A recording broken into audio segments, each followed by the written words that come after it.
Mipasalig ang lokal na kagamhanan sa Bansalan Davao del Sur ug Amateur Boxing Association of Bansalan Incorporated. Gamutabang sila sa gastosong medikal alang sa amateur boxer nga nakomato suman ang boxing fight sa maong lungsod. Ani ang report ni Argel Relator.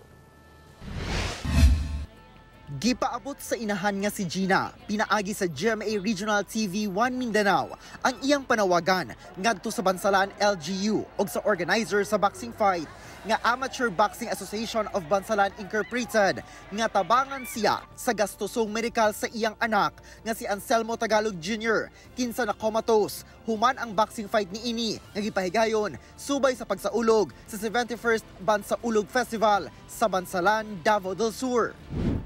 Sa gipagulang opisyal nga pahayag sa Bansalan LGU, mihimo na sila og lakang pinaagi sa pagkontact sa organizers.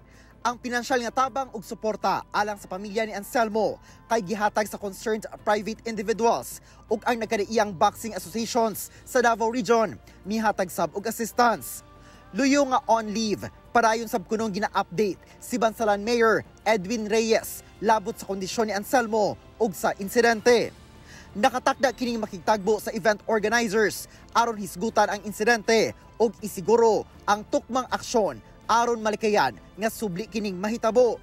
Mipasalig sab ang lokal nga kagamhanan nga suportahan ang mga apektado sa insidente. Buhatag sab sila og suporta ug mga gikinahanglan ni Anselmo ug iyang pamilya. Magpadayon sab ang pakig-alayon sa tanang kampo nga nalambigit aron mahatag ang gikinahanglang suporta ug assistance. Sa mensahe sab nga gipadala ni Jennifer Villacrucis, ang spokesperson sa organizer sa boxing fight, gihatag sab nila ang sobra nga kwarta sa padula sa coach aron matunol ngadto sa pamilya. Wala sab matud pay kakulian nga nahitabo atul sa event. Sakto lakip ang protection gear atul sa padula. Wala sab gayud kuno gituyo ang maong insidente o gisiguro nila ang safety sa mga boxer. Gani ang iyang anak nga 15 anyos ang nakalaban ni Anselmo sa ring. Dugang ni ini, wala sab nagpabaya ang referee sa iyang trabaho. Wala matud pa sila magdahom nga makomato si Anselmo. Mutabang sab sila sa pagpangita og tabang pinansyal alang sa pamilya. Sa Lunes, nakaschedule sila makigtagbo sa mayor aron mohangyo og dugang financial assistance.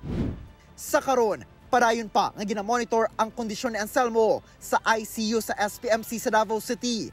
Human ang operasyon ni ini sa ulo niadtong Miyerkules sa buntag.